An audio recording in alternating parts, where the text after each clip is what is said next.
Hey guys, welcome to my video. Okay, so we're having a bit of a situation here considering it's early in the morning. No, not early in the morning. Anyway, I can't get my car started, so I can't do what I normally do. So basically, I got up, I went to my car, tried to get it started, and guess what? It won't start. So not only won't it start, it won't crank.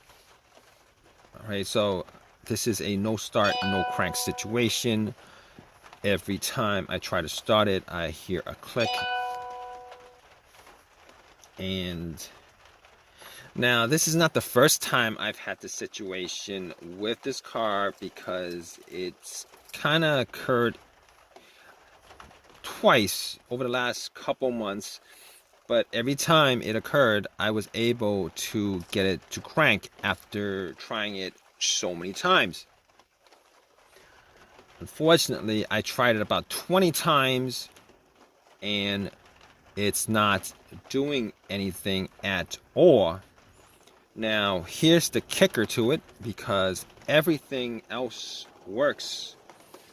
I mean, I get in, the remote works, I get in, I hear all the all the chimes, all the sounds, etc., etc. Try to start it, I hear all the sounds, the dash light up. Everything seems a-okay, except when it gets to the cranking stage, it won't crank. So anyway, I thought maybe I left the lights on, but the lights weren't left on at all. So just to check on the battery, I actually turned the headlights on, went out, looked at the headlights, and tried to figure out whether the batteries were bad. The batteries were not bad as far as I thought. Anyway, I went out, looked at the lights. The lights were pretty bright.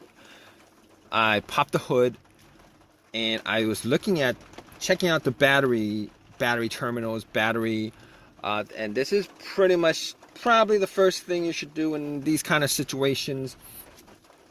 Most of the time, it's just the battery, the terminals are dirty or whatever. And I didn't do that last time because it cranked up after so many tries. Anyway, looking at the battery, I noticed that the terminals were a little bit dirty. And because they were dirty, I was like, all right, let's clean them up. And they were a bit loose too. I was able to wiggle them. So I took the terminals off, had a metal brush, brushed it off, brushed both of them off. There was some white bluish stuff on there, brushed it off, popped it back in, and bolted them on pretty darn good. Bolted them on pretty good so that they were tight. Went back and tried to start it, and guess what? Did not do a thing.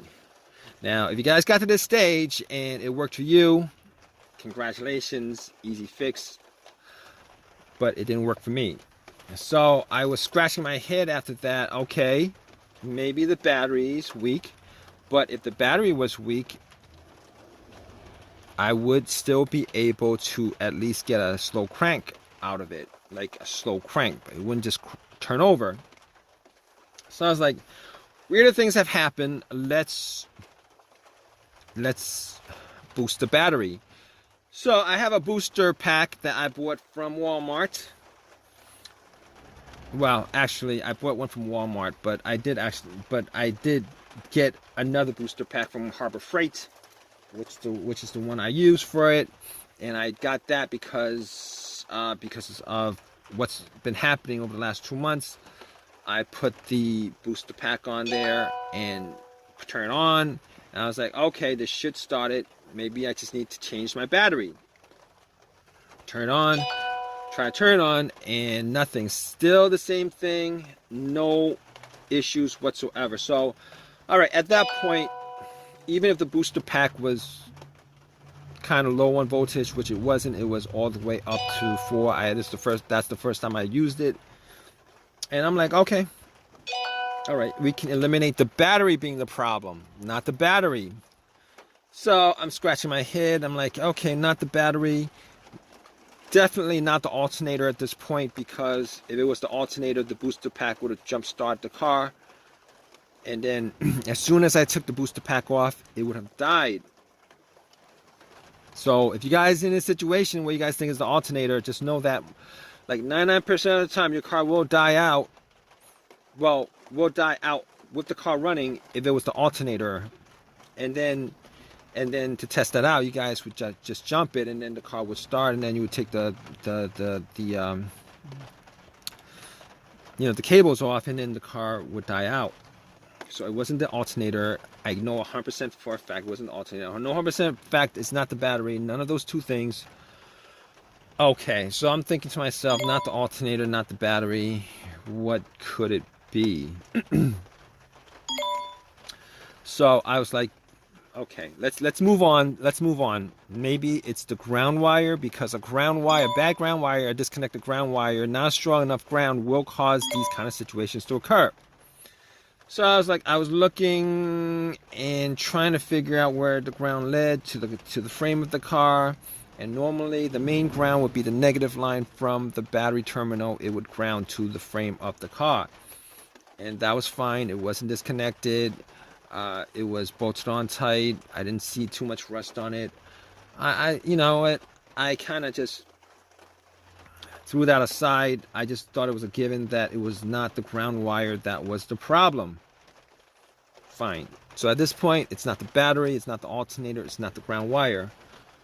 Okay, maybe it's the ignition. Possible it's the ignition. And I didn't think it was the ignition or the key fob, to be honest with you.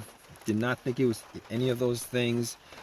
Not that I actually did do a thorough check on that, but I did change the key fob, the battery on the key fob recently, so I don't think that's the case. So I'm like, okay, let's move on to the fuses and the relays. Now, could it be one of the fuses or the relays? Okay, so basically, I know it's got nothing to do with the fuel pump relay or the fuel pump itself, considering in those instances, for the most part, it will not start, but it will crank. And I don't hear a crank. So, could it be the relay? Could it be the starter relay? Could it be the starter relay? I was thinking to myself, maybe it could be the starter relay, but then again, I figured, had the hood up, every time I try to start it, I would hear a click, like a click, like a click, like a click. Now, normally that's what the relay does, all right? If you don't hear a click, that means the relay isn't working. But I do hear a click, so there is electricity going to the relay to the starter. And I'm thinking to myself, all right. So it's probably not the relay. So moving on, I cancel that out, not the relay. If you hear it clicking, every time you try to turn it on, it'll click once. Probably not the relay. So I'm thinking to myself, could be a fuse. Could it be a fuse? Could it be a fuse? Okay, what are the possibilities that it's a fuse? Now, just going off the top of my head, I've had a couple instances where a fuse caused a car not to start. Car that I had not to start. Or instances where I know for a fact that fuses would cause a car not to start. Here's one of those instances, okay? I had one of those instances where on an older car, the car would crank. It would crank, but it would not start. It would not turn over. Turned out to be, I believe it was the fuse to the OBD2 or the fuse to the OBD, a fuse to the computer of the car, or a fuse to the fuel pump. One of those two things. Change the fuse up, car start right off. But this is not one of those situations because I hear no crank at all. Now, I had this other situation where I a fuse was blown, and I had no power to the car whatsoever. It would not crank, but nothing turned on. Nothing, no dash, nothing. It was as if the battery was taken out of the car, and there was nothing. So it turned out it was a main fuse, and it was a common feature in a lot of Hondas and Acuras. Main fuse that was blown, changed the main fuse, the car, everything worked, turned on, everything. So it was not that situation. It was not that situation, all right? Now, the last thing I figured was maybe it could be the car's computer. Perhaps it's the car's computer. So I had like an OBD2 that I had purchased from Walmart for 19 bucks. And I was thinking to myself, let's plug it in. Because I know for a fact that OBD2 will not tell you these no starts issues. Not a regular one anyway. For the most part, most OBD2 that you buy, unless it's like those $2,000 OBD2s or whatever. Anyway, I had this little $19 computer OBD2 that I bought from Walmart. If you guys don't know what that is, it's the little computer that hooks up to your car's computer, and normally there's a slot under the steering wheel or the driver's side compartment under there. You could plug it in, and then you could do your little test. Plugged it in, and I was hoping that it wasn't the car's computer, because that would be a bigger issue than any of those other issues, because then you'd have to change out the computer and all that crap and trying to figure out like which wire is the problem, short, whatever. Anyway, I was like, let's plug it in and see if it gives me anything. And it did give me, it plugged in, it connected, it ran its little test. Nothing came up, no codes, nothing on there came up. It says no codes. And at that point I was like, okay. I assumed at that point that it was probably the starter that was the problem. So I had to do some work as far as figuring out whether it was the starter that was the problem. I did take off the relay, did the pin test. You guys don't know what the pin test is, you guys can do a direct jump on the starter from the relay socket. There are videos on it. I did that test, and it did not jump. The starter did not do a single thing. And I was 99% sure it was the starter. 99% sure it was the starter. Rule out everything else. And I did eventually take a fuse tester, test out all the fuses, and it wasn't any of the fuses, not the relay. And I eliminated pretty much everything. I didn't do the whole ignition thing. But anyway. So I knew it was probably the starter. Went and did some work on it. Took out everything, got to the starter. Just to triple check it, I actually put a line to the solenoid terminal of the starter, try to jump it directly, and it didn't do anything. So at that point I knew it was starter. Took it out, went to AutoZone, had them test it out a fourth time. Definitely it was the starter that was the problem. And here's the thing. Here's why I didn't jump on it being a starter problem in the beginning. I didn't jump on it being a starter problem in the beginning, pretty much because the starter was swapped out about a year ago, and it was a rebuilt starter.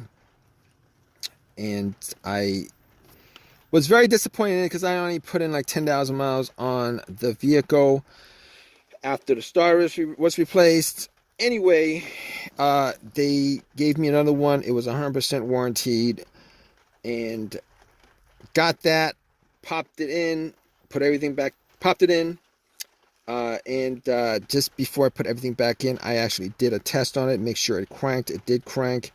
Turned the car on, and it cranked up just like that. Bam, bam, bam. It worked out all good. So definitely was the starter, guys. It was the starter that was the issue. If you guys watched this video and you guys went through all the troubleshooting steps that I told you guys that I went through, and none of those were the issue, there is probably a 99% chance that it is the starter.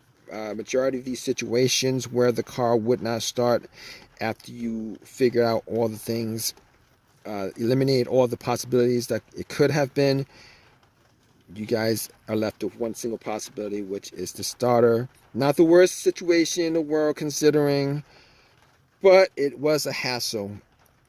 Anyway, I hope this has helped you guys out. If you guys can, please give me a thumbs up. Please subscribe. Please leave a message in the message comment section. All right, guys. Hope, whatever situation you guys in, obviously, if you guys are watching this video, it's because you guys are looking for a fix for your situation. Hope that this has fixed your situation. All right, guys. Take care.